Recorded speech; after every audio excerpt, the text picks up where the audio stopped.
नमस्कार, जय हिंद, जय श्री राम दोस्तों। अनफिल्टर्ड इंडियन पे आप सबका स्वागत है।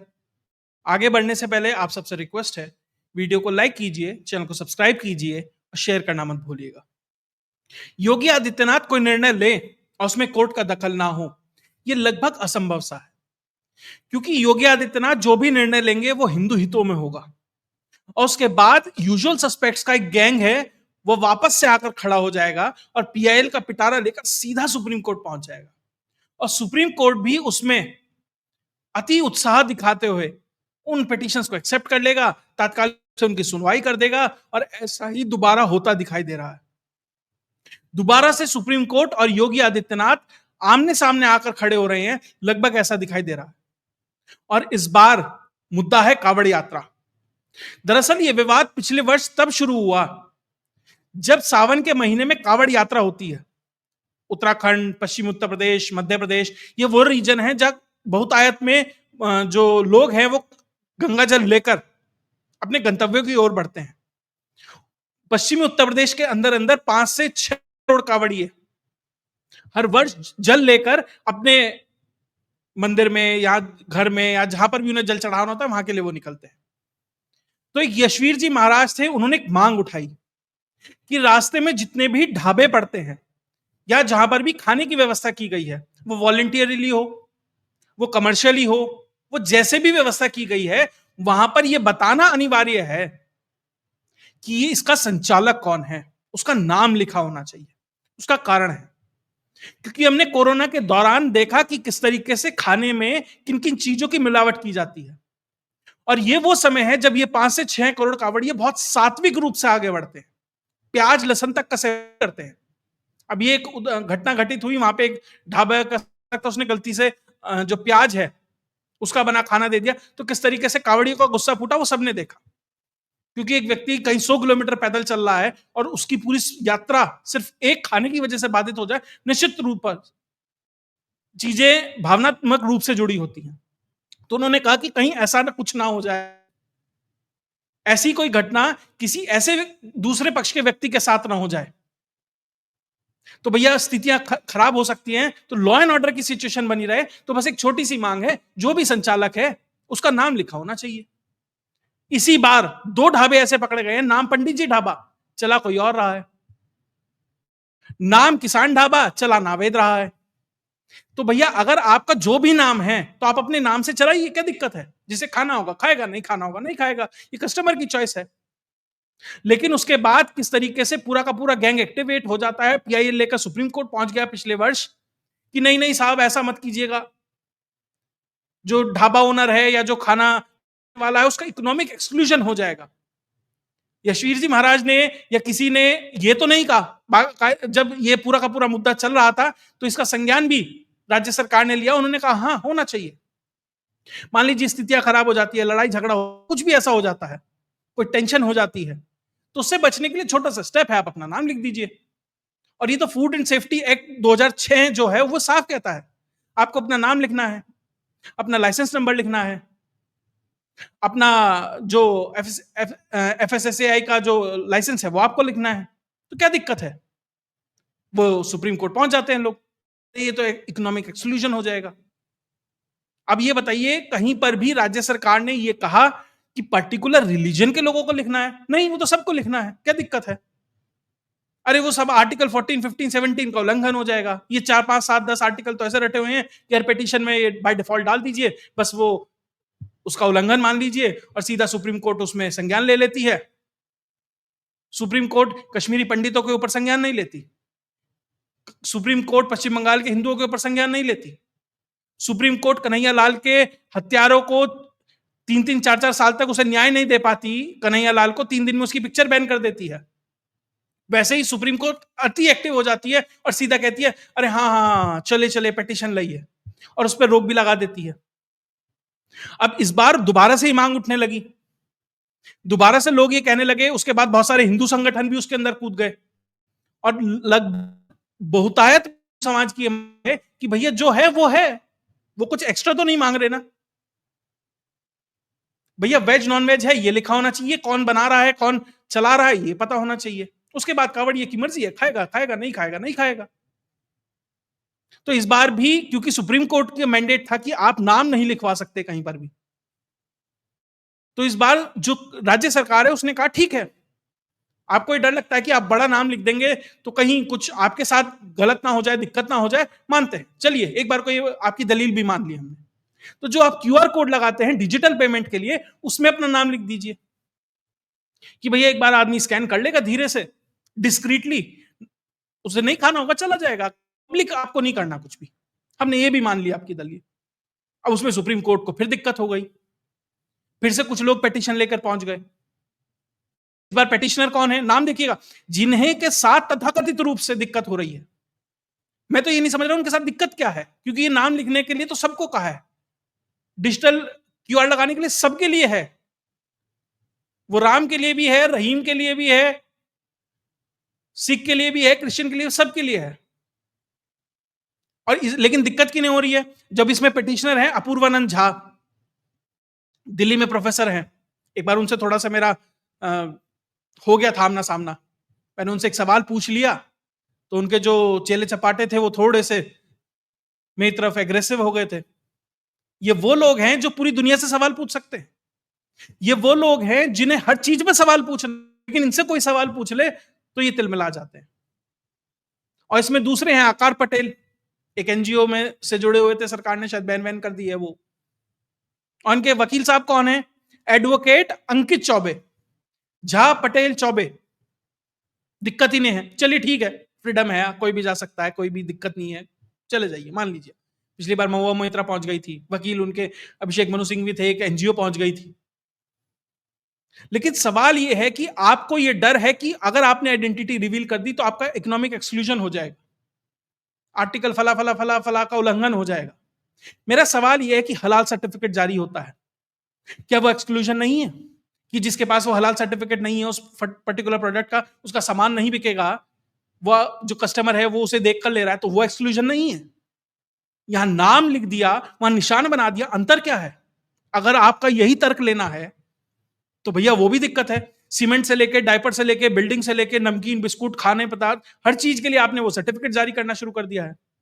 अब मुद्दा सीमेंट कैसे हो सकता है,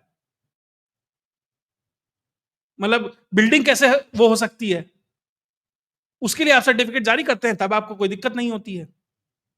हाँ, दिक्कत क्या होती है ना, दिक्कत यह है कि वो जो निर्णय लिया है वो भाजपा शासित योगी आदित्यनाथ की सरकार ने लिया है, इसलिए कूद पड़ते हैं। और योगी आदित्यनाथ के हर निर्णय के साथ इन्हें दिक्कत होती है। लेकिन योगी आदित्यनाथ क्यों, पता है कि असली लड़ाई किस चीज से लड़ी जा रही है, वो सिविलाइजेशनल बैटल लड़ रहा है वो आदमी। उसे पता है कि किस तरीके से इन चीजों को मैनेज करना है। कभी बुलडोजर के नाम पर पहुंच जाते हैं, अरे साहब चला दिया गरीब मजलूमों पर। उत्तर प्रदेश में भाजपा के कार्यकर्ता जो पदाधिकारी है जिले का, उसके घर पर भी बुलडोजर, वो कोई नहीं बताता। हाँ, ये जरूर बताता है कि फला कम्युनिटी के ऊपर चल गया जी। उसके बाद सुप्रीम कोर्ट एक्टिव हो जाता है, सुप्रीम कोई निर्णय दे देता है, ये भी खुश हो जाते हैं, देखो देखो योगी को जवाब दे दिया। लेकिन उसके बाद भी चल रहा है, क्योंकि सुप्रीम कोर्ट कह देता है कि अगर इलीगल जमीन पर कब्जा है, सरकारी भूमि पर कब्जा है, तो आप चला सकते हैं। और वो योगी जब चलाता है तो दिक्कत हो जाती है। ये छंगूर बाबा, नहीं कौन कौन से बाबा हैं, उनकी दुकान समेट इन्हीं योगी आदित्यनाथ ने, यही दिक्कत है। और यही अपोजिशन की दिक्कत है कि जहां सबसे बड़ा उनका वोट बैंक है, जो लोग के लिए वो अपनी पूरी राजनीति कर रहे हैं, योगी आदित्यनाथ उस जो वीटो है उससे नहीं डर रहे हैं। उन्हें पता है कि जो सही है तो सही है, गलत है तो गलत है, और वो उसी हिसाब से एक्शन ले रहे हैं। इन्हें यही दिक्कत है। अभी अखिलेश यादव एक कथावाचक है, किस तरीके से सड़क पे खड़े होकर उनके साथ एक तरीके से उनका मजाक बनाने के लिए, या कहें उन्हें थोड़ा सा नीचा दिखाने के लिए जानबूझकर वो किस तरीके से उनका व्यवहार कर रहे हैं, ये सबने देखा। तो कुल मिलाकर अपोजिशन भी त्रस्त है, उसे समझ नहीं आ रहा कि योगी आदित्यनाथ के नैरेटिव को कैसे काटा जाए, उसके खिलाफ कैसे खड़ा किया जाए। अब क्योंकि वो इलेक्टोरली नहीं हो पाता, क्योंकि ग्राउंड पे वो सेंटिमेंट को वो अपने पक्ष में नहीं कर पाते, तो भैया कोर्ट पहुंच जाओ। अब कोर्ट में पहुंचते हैं, अब यहां पर भी हुआ है, कोर्ट पहुंचे तो उत्तर प्रदेश की सरकार ने कहा भैया क्योंकि ये नई पिटीशन है, नई तरीके से हमें इस पर जवाब देना पड़ेगा, तो हमें समय दिया जाए। अब 22 तारीख को अगली सुनवाई होनी है, 23 को तो खैर यात्रा ही खत्म हो जाएगी, क्योंकि 23 की शिवरात्रि है, उस दिन जल चढ़ जाता है। तो जिस तरीके से कोर्ट का इस्तेमाल कर हर जगह एडमिनिस्ट्रेटिव वर्क को रोकने का प्रयास किया जाता है, और कोर्ट पर्टिकुलर मुद्दों में जिस तरीके से अति उत्साही दिखती है।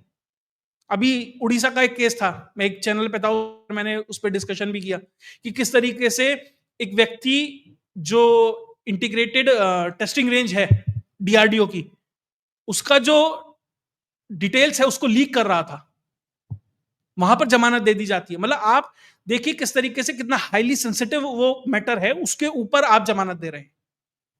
आप चीजों को फास्ट ट्रैक कर सकते थे, अलग अलग कोई अलग तरीके से उस चीजों को मैनेज कर सकते थे, लेकिन कोर्ट ने कहा नहीं नहीं नहीं, जमानत दी जाए।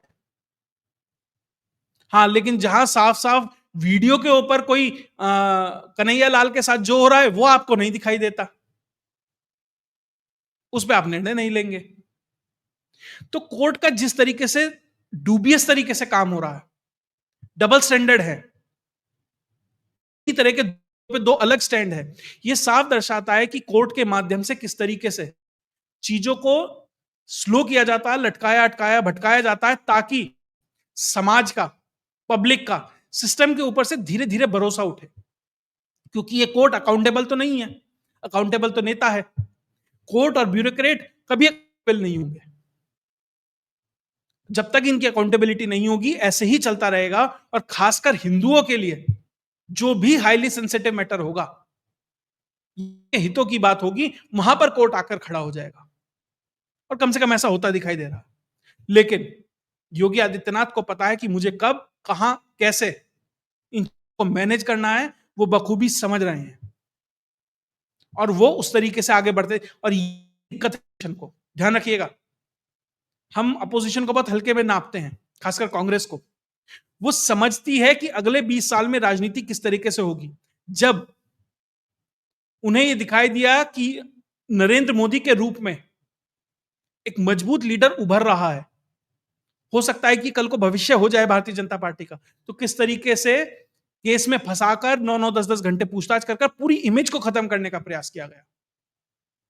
अब वही कांग्रेस भांप रही है कि बीजेपी की नेक्स्ट लाइन ऑफ लीडरशिप कौन हो सकती है, तो उसके ऊपर दबाव बनाकर उनका हर काम अटकाओ लटकाओ, और इमेज ऐसी क्रिएट कर दो कि भैया वो तो एक पर्टिकुलर कम्युनिटी के लिए सोचते हैं।